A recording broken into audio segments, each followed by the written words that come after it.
Êxodo 17, verso 1 diz assim: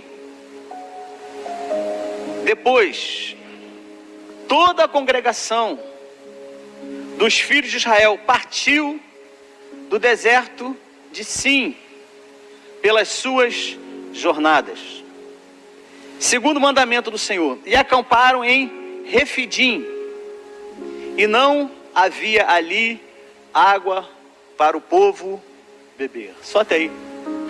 Feche seus olhos, cubra sua cabeça. Senhor, nós somos gratos pela oportunidade que temos de lermos a sua palavra, de participarmos desse momento, aonde a tua presença, aonde o teu Espírito Santo, aonde sentimos, Senhor, a paz, Senhor, tomando os nossos corações. Mas, ó Deus, que possamos viver a sua palavra, possamos viver, ó Deus, entender. Pai, traz a compreensão ao nosso coração, nos assentamos aos seus pés, acalmamos o nosso coração de toda a correria e pedimos a Ti, fala aos nossos corações, Pai, em nome de Jesus, amém. Queridos, caros pastores, Moisés, ele tinha uma missão: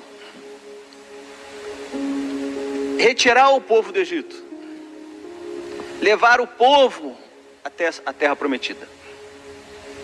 Imaginemos assim, como se fosse uma grande ferrovia, aonde existe ali uma estação inicial, que seria a saída do Egito, e uma estação final, que seria a entrada na terra prometida. Durante vários pontos existiu estações aonde Deus foi trabalhando, onde o trem foi parando, né? E Deus foi tratando o coração do povo, foi tratando o coração de Moisés, porque assim como o povo estava sendo trabalhado e tratado, Moisés também. Em uma dessas estações, nós chegamos agora à estação que antecede a chegada na estação do Monte Sinai, onde Deus limitaria, onde Deus daria ao povo através de Moisés as tábuas dos 10 mandamentos, como nós já sabemos. E essa estação é a estação anterior, cerca, figuradamente, metaforicamente, como eu estou te explicando, ficava mais ou menos 70, 100 quilômetros ali, entre Horebe e Sinai. Então, um pouco antes ali, existia esse lugar aqui, onde eles acamparam, chamado Refidim. Fala para o seu irmão, Refidim. Lugar de sustento. Lugar aonde você recebe a sustentação de Deus. Mas não tinha água. Esse local foi um local primordial para que Deus testasse o coração de um povo que iria caminhar com Moisés. Conforme você viu aqui a batalha, Moisés levantando as mãos, Arão e Ur levantando as mãos deles, assim como você, líder, levanta a mão do seu pastor, da sua pastora. Interessante que nesse episódio que foi retratado aqui no teatro, Moisés não estava lá, preste bem atenção nisso, Moisés não estava lá desesperado, me ajudem, eu estou aqui, minha mão não está... Não, simplesmente Arão e Ur, que ali estavam, observaram e viram que quando Moisés se cansava, ele com as mãos abertas, ele com as mãos abertas, e quando a mão dele ia cansando,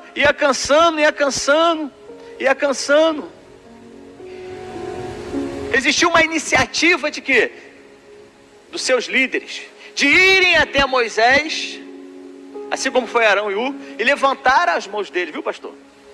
Eu tenho certeza que Deus vai levantar cada vez mais líderes aqui, para sustentar as mãos dos senhores, para manter os senhores firmes. Moisés não estava ali desesperado, pedindo, mas eles observaram, eles viram. Isso demonstra que os líderes hoje precisam ter iniciativa. A batalha era grande, mas olha, observa só um detalhe. Os amalequitas, que eram, apelidados de chacais do deserto, que roubavam todas as caravanas que passavam, eles atacavam Israel pela retaguarda. Então, quando se passava um povo pelo deserto, eles deixavam passar o pessoal que estava à frente, ia lá atrás pegar as mulheres, né? Aqueles que estavam feridos, aqueles que estavam caminhando devagar. E eles matavam, roubavam e faziam outras coisitas mais. Então esse povo se tornou abominável diante de Deus. Mas chegou um momento em que Deus falou assim, ó, chega, basta. E esse lugar aconteceu ali, ó, bem próximo ali de Horebe, iniciando aqui em Refidim. Mas o povo reclamava, sabe como? A gente não tem água. Você vai ver os versículos em diante, pastores. O povo reclamava, mas não tem água. Tanto lugar para a gente parar, pastor. Ou melhor, Moisés, né? Tanto lugar para a gente parar, Moisés. Vamos parar logo aqui, onde não tem água. Deus estava testando os corações. Amém? Fala para o seu irmão, você é testado todo dia sobre a sua fidelidade. E Deus fala assim, ó. E Deus fala assim para Moisés, ó. Pega o povo. Ou melhor, escolhe. Está escrito no versículo que se segue, versículo 3 e diante. Escolhe entre os povos líderes. E vai até a pedra no alto. Fala exatamente assim. Uma pedra no alto no Monte Horebe. E aí sai Moisés. E vai até o Monte Horebe. Por quê? Nesse momento, Deus faria um dos maiores milagres de todas essas estações que o povo foi fazer com que saísse água da rocha. É exatamente assim que acontece na vida daquele que Deus chamou para o ministério. Você está lá em Refidim, o povo está pedindo água. E aí, segue os seus pastores em direção à rocha alta. Eu vou falar quem é essa rocha alta. Acho que você já sabe mais ou menos quem é, né? Vai em direção à rocha alta. E lá, ele pega com o seu cajado, com a sua, né, vara, que representava a autoridade, que foi aquela mesma que ele fez o milagre, foi aquela mesma que ele tocou lá na água do Nilo, que virou sangue, foi a mesma que Deus fez com que virasse uma serpente. Esse mesmo cajado, ele toca naquela rocha, e ali começa a brotar uma água. Gente, para prestar atenção nesse detalhe. Não era um filetezinho de água, não. Fala para o seu irmão, não era um pouquinho de água, não. Igual isso aqui, né? Vou até beber. Fala para o seu irmão assim, ó, era um manancial. Fala para ele assim, era um manancial. Porque para dar de beber aquele povo todo ali, o que você acha? Era um pouquinho de água? Pastores, na vida de todos nós, na vida dos senhores, há momentos em que os senhores estarão em Refidim. E o povo vai reclamar. Por que isso? Por que aquilo? Ah, tem celebração, tem conferência, tem revisão, tem cela, tem isso, tem aquilo outro, tem aquilo outro, tem aquilo outro, tem aquilo outro. Isso é uma sede. Deus conduzia o povo até aquele lugar porque Ele queria testar o coração de cada um. Às vezes nós precisamos passar por esses momentos para a gente entender de que Deus tem uma vitória muito maior do que uma peregrinação, do que uma luta, do que uma batalha. Todo agir de Deus é precedida de um tempo de provação. Repete depois de mim. Todo agir de Deus é precedido de uma provação. A provação do povo era: não vamos morrer aqui, vamos ficar com a sede. Nosso gado, porque eles saíram do Egito com muita coisa, né? Mas era uma provação, porque logo à frente Moisés bateria na rocha. Nesse trecho, Moisés bateria no alto da rocha, e dali sairia água. Toda vez, tenho certeza disso. E os pastores de vocês vivem momentos onde o povo reclama. Não pensa você, não se isole, né, nesse entendimento, não. Porque nós vivemos tempos de muito murmúrio. Vivemos tempos muito reclamões. Aonde Deus tem dado a você tantas bênçãos, tantos livramentos. Deus tem dado a você tanta bênção derramada sobre você, sobre os seus filhos. Olha onde você está hoje. Pensa um pouquinho de onde você veio, olha onde você está. Olha de onde o povo de Israel tinha saído. Lá do Egito. Olha o que eles já tinham passado. Eles estavam como escravos, mas o sentimento, mas a mentalidade de escravo não tinha saído de dentro deles ainda. Em determinados momentos eles preferiam voltar para o Egito e ficarem lá, e comerem do que comiam lá, e ser escravizados do que estavam lá, do que irem para a terra prometida. E quem é que estava ali intercedendo por ele? Moisés. Chegou um ponto que Deus falou o quê? Eu vou acabar com esse povo. Moisés entra como os pastores de vocês, nas suas buscas, tocando no alto da rocha, dia após dia, orando por você. Você sabia disso? Intercedendo por você. Eu tenho certeza que ninguém aqui poderia levantar a mão se eu perguntasse assim: quem aqui já pediu para pastor orar? Pode ser um momento aqui de correria, né? Mas quem aqui já pediu um socorro para o pastor, para a pastora, e não teve? Você entendeu como é que a nossa geração está? Então, valorize os pastores de vocês. Eles são como Moisés, e Deus está conduzindo eles cada vez mais a irem ao alto da rocha. Sabe para quê? Para de lá receber o manancial, para de lá sair a água que saciaria a sede daqueles milhões de pessoas que estavam ali em Refidim. E dia após dia, tenho certeza, ele tem buscado inspirações de Deus. Sabe para quê? Para trazer a água, que é a palavra de Deus para você. Amém? Vocês lembram daquela história de... Nós falamos semana passada, né? Quem estava aqui? De Davi. De onde Deus tirou Davi? Lembra disso? Lembra dessa história? De onde Deus tirou Davi? De trás das malhadas. Vivendo uma vida onde ninguém dava crédito para ele. Até porque ele era diferente, né? Ruivo, baixinho, cabelo assim, sabe, e tal. Diferente, né, da fisionomia de quem era naquela época. Mas Deus viu nele um coração. Deus procurou um coração segundo o coração de Deus. E ele achou em quem? Em Davi. Assim como ele achou em Moisés. Assim como ele achou num dia no coração de Gilmar, pastor Gilmar, coração da pastora Andréia. Assim como ele achou num dia o coração de vocês. Amém? Eu quero ler uma coisa aqui.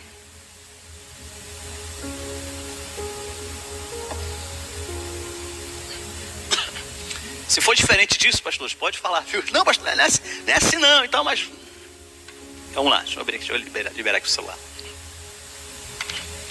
Diz assim: pense um pouco. Quem são essas pessoas?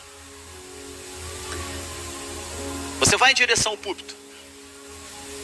Antes, porém, confere o cabelo, confere a roupa que está usando, pensa no sermão, faz uma oração silenciosa, né, porque já vai começar o culto. Eu acabei de fazer ele antes de vir para cá. Porque as ovelhas estão sedentas de sede. Ninguém aqui sabe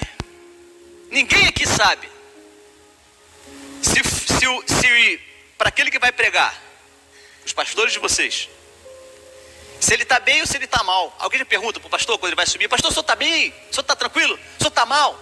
Dormiu bem? Dormiu mal? Talvez um ou outro, mas eu acho que provavelmente quase ninguém faz essa pergunta quando eles chegam na igreja. Chegamos, sentamos e queremos saciar a nossa sede. Os pastores, como Moisés, vai lá tocar na rocha. Antes de continuar aqui, quero ler um texto para você. 1 Coríntios, capítulo 10. Diz assim: ora, irmãos, não quero que me ignoreis, como os pais fizeram no deserto. Todos passaram pelo mar. Todos foram batizados em Moisés na nuvem e no mar. 10:3. E todos comeram de um mesmo manjar espiritual e beberam todos de uma mesma bebida espiritual, porque bebiam da pedra. Deus mandou Moisés ir até o alto e ferir a pedra. O que saiu da pedra? Fala para o seu irmão, um manancial que saciou a sede de todo o povo de Israel. Aqui nesse texto, Paulo está escrevendo ao Coríntios dizendo: e beberam todos de uma mesma bebida espiritual, porque bebiam da pedra espiritual que foi colocado no deserto. E essa pedra era Cristo. O que eles estavam fazendo, o que Moisés fez ali, ao tocar na pedra, ele estava dizendo: essa pedra é Cristo. Agora Paulo traz a revelação desse momento, e ele diz: olha, toda vez que os pastores de vocês vão lá e oram, e intercedem, e clamam a Deus, e puxam de Deus uma inspiração, viu, pastores? É para trazer Cristo para mim e para você, para saciar a nossa sede. Continuamos aqui a ler. Antes, porém, melhor, ninguém sabe se os pastores estão bem ou está mal. Eles querem ter a sede saciada. Suas preocupações são superadas. Suas dores, pastores, disfarçados em seu coração. Mas há uma voz que sai de dentro de você pedindo a Deus: me usa. Suas contas, suas prestações, suas lutas diárias, sua fragilidade, isso aí não entra no sermão. Em ciclos mensais repetitivos, você, pastor, você, pastora, carrega uma preocupação: será que vai dar para pagar a conta da igreja esse mês? Quantas vezes você vai ao culto, mas ninguém sabe que na noite anterior vocês estavam chorando? Fala sobre perdão, mesmo com tantos de dentro da igreja que te ofende, ainda assim você fala sobre perdão. Ministra a cura interior, ainda que carregada de dores dentro da sua alma. Consola vidas, mesmo precisando ser consolado. Restaura famílias enquanto vocês choram pelas suas. Fala para os outros sobre confiar nas respostas de Deus, enquanto Deus está em silêncio para suas causas. Ursos e leões atacam o rebanho, mas ali estão vocês, 24 horas, disponíveis, na alegria do nascimento, da apresentação, no casamento e na consolação de um funeral. Ali vocês estão. Muitas das vezes, como já aconteceu, já conheci pessoas assim, de ter que sair do hospital, aonde visita alguém com o filho que nasceu, direto para o cemitério, para fazer um funeral de uma pessoa, de um membro da igreja que faleceu. Haja inspiração. Mas um dia Deus olhou para você e viu, pastor Gilmar, pastor Andréia, vocês sozinhos, talvez rejeitados pelos padrões sociais de onde vocês estavam, lá no fundão,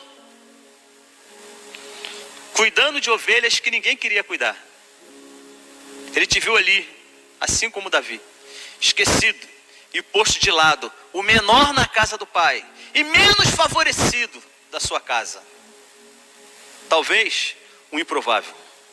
Mas ele mandou separar para você um lugar à mesa e disse aos serviçais: reorganiza o banquete e põe mais um lugar, porque o meu servo se assentará junto comigo. Pastores, continue cuidando das ovelhas malhadas, as que ninguém quer. Seu grande dia chegará e todos entenderão que enquanto você apacenta as ovelhas, Deus está te selecionando para te colocar entre reis. Amém? Parabéns aos pastores Andréia, pastor Gilmar. Se vocês possam seguir nesse propósito de ir em busca de fontes para saciar a nossa sede. Amém? Queria chamá-los aqui à frente. Eu queria que um casal da igreja, um casal casado, viesse aqui à frente e, representando a igreja toda, desse um abraço aqui nos pastores. E eu quero até deixar você à vontade. Se você sentiu isso dentro de você, né? Eu estou pedindo a um casal, mas eu vou expandir um pouco mais. Eu quero deixar você à vontade. Não só o casal, mas a você, que muitas das vezes chega aqui apenas para receber. Que você vem aqui cheio de sede. E aí você vem, quer estar aqui, quer que ele venha aqui e quer que ele fale. Mas você não sabe como é que está o coração dele, não sabe como é que está o coração dela. Hoje é o dia de você, igreja, pedir perdão ao seu pastor. Porque muitas das vezes o braço dele está caindo. Mas hoje é o dia disso mudar. Amém? Fique em pé. Quero convidar você a fazer isso aqui com seus pastores. Aleluia.